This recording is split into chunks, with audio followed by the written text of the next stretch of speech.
Harold Ford Jr., a former U.S. congressman and political analyst, has kept his personal life pretty quiet for more than a decade. While he is used to being in the public eye, his wife Emily Threlkeld has mostly stayed out of the spotlight. But now, after 16 years of marriage, she is finally speaking out. What did she say? Before we get to that, let's look at Harold Ford Jr.'s life. Beyond a place with a lot of history, culture, and of course politics, Harold was destined for politics before he even knew it. His father, Harold Ford Sr., had already paved the way as a long-serving congressman, and his mother, Dorothy B.S. Ford, was deeply involved in the family's legacy. But Harold wasn't just the son of a politician, he was also the oldest of 5 siblings, which meant that responsibility was a part of his life from the start. The Ford family name carried a lot of weight in Memphis, especially in the city's black community. Harold's grandfather, N.J. Ford, didn't just run a funeral home, he built a network. Funerals weren't just about saying goodbye, they were community gatherings where people made connections and gained power. In Memphis, where politics are very strong, those connections can go a long way. N.J. Ford even caught the attention of Crump, a powerful white Democrat who pretty much ran Tennessee politics in the early 1900s. When you have friends in high places, Harold Jr.'s uncle John N. Ford was a Tennessee state senator who, let's just say, got a little too comfortable with his power.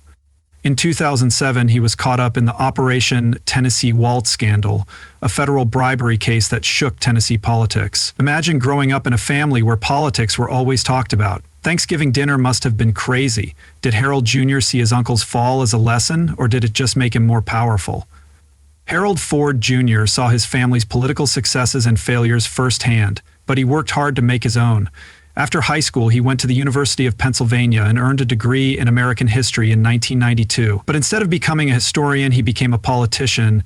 Harold had bigger goals in mind. He wanted to work in politics and government, so right after college, he started working as a staff assistant on the Senate Budget Committee, where he learned how Washington, D.C. really worked.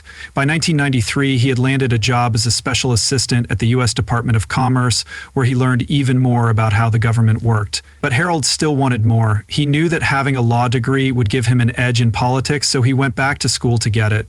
It wasn't easy for Harold to go to law school and prepare for a career in politics at the same time, but he was determined.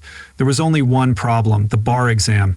Harold took the Tennessee bar exam while running for Congress and failed. He said he'd try again, but as of 2014, he still hadn't. Did he ever really need that law license? He was already having a successful career in politics, so maybe he thought his time was better spent making movies. Either he chose to focus on other things than interpreting the law, or Harold Ford Jr. wasn't going to let one test define his future. Harold Ford Jr. didn't waste any time making his mark in politics when his father, Harold Ford Sr., decided to step down after 11 terms in Congress. The timing couldn't have been better. In 1996, young Harold ran for Tennessee's 9th Congressional District, which was heavily Democratic and mostly black. His family name carried a lot of weight in that district. Some might say he had an edge because his father had been representing the district for more than 20 years. But politics isn't just about name recognition. It's also about showing you can do the job. Harold Jr. was the clear favorite in the Democratic primary, and since winning that primary meant winning the election in such a strong Democratic hold, he easily won in November. At the age of 26, he became one of the youngest members of Congress in U.S. history.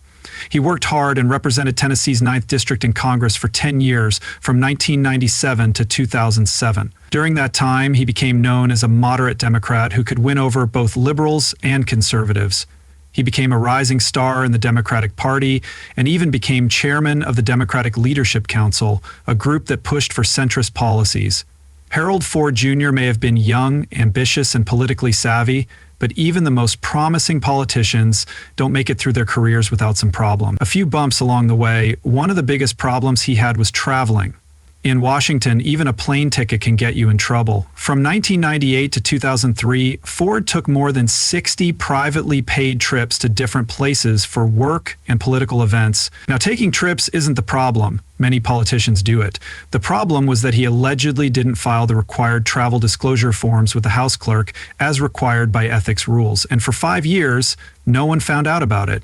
Aside from Ford's office saying that he had properly filed financial disclosure statements for the trips as they happened, no one else noticed until the Washington Times took a closer look in 2005. Suddenly, it became a story. By the time they officially filed the missing travel forms in August 2003, the damage had already been done. The media was all over it, critics had a field day, and Ford had to defend his record instead of focusing on his political future. But was this just a simple mistake? Or something fishy going on? Did he really break the rules? Or was this just an overblown scandal that didn't deserve all the attention it got? Whatever the case, it wasn't the last time Ford was in the news for something other than his policies. The 2006 Tennessee Senate race was supposed to be Harold Ford Jr.'s big moment. He was young, charismatic, and only a few votes away from becoming history's first black senator from Tennessee since Reconstruction. Ford had a slight lead over his Republican opponent, Bob Corker, and everything was going well until that ad came out. Now, political attack ads are nothing new, but this one was on a whole other level. The National Republican Party ran a TV ad with a blonde woman saying she had met Ford at a Playboy Club party. In a flirty voice, she winked at the camera and said, "Harold, call me." It was clear that the ad was playing on old racial stereotypes by mentioning scandal and making Ford's personal life a talking point instead of... Even Bob Corker didn't like the ad. He asked his party to take it down, but they refused, and the damage was already done. The controversy shook up the race, shifting attention from real issues to personal attacks. Ford, who had been leading in the polls, started to lose ground quickly. On Election Day, Corker beat him by just 3 percentage points. But here's the thing, even though he lost, Ford's performance shocked a lot of people. A young black Democrat, R, had almost won a Senate seat in a deeply red southern state, which was no small feat. Many political experts saw this as proof that Ford had the skills and appeal to go even further in his career. After leaving politics, Harold Ford Jr. went to work as a managing director at Morgan Stanley, one of the biggest financial firms in the country. It was a big change from debating policies in Congress to making deals in corporate boardrooms. But Ford was always known for his charm and good looks. It wasn't a surprise that he fit right in with the world of finance. Then, all of a sudden, in late 2017, it was reported in the news that Ford had been fired for sexual misconduct. This was a shocking claim, and many people were quick to report it, but here's where things get interesting. Morgan Stanley later issued a statement saying that no such misconduct had occurred, so what really happened? In January 2018, the New York Times reported that Ford had reached a legal settlement with Morgan Stanley. The specifics of the case were kept secret, and it remained a bit of a mystery. Did he leave on his own terms, or was there more to the story? Ford denied any wrongdoing and continued with his career. This wasn't the first time he was in trouble, and it wouldn't be the last. Ford has always been able to reinvent himself and stay in the spotlight. They say that behind every successful man is a strong woman, and for Harold Ford Jr., that woman was Emily Trelkeld. Ford Jr. had his ups and downs in politics and on Wall Street, but Emily was there through it all. So who is the woman who won this ambitious politician's heart? Emily Trelkeld isn't your average political spouse. She's smart, stylish, and has made a name for herself in the worlds of fashion and public relations. In New York, she worked with the famous designer Carolina Herrera, where she dealt with high-profile clients and made powerful connections. When she met Harold, she wasn't just stepping into his life, she had built an impressive life for herself.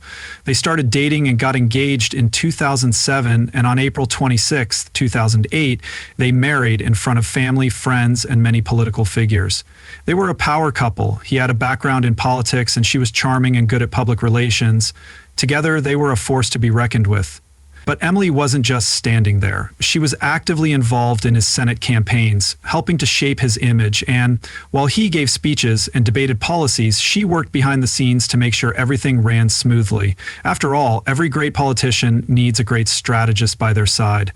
They later had 2 children, a daughter named Georgia Walker Ford and a son named Harold Eugene Ford. With a young family and a busy career, life wasn't quiet for them, but Emily was there through all the political storms and media coverage to keep their family strong.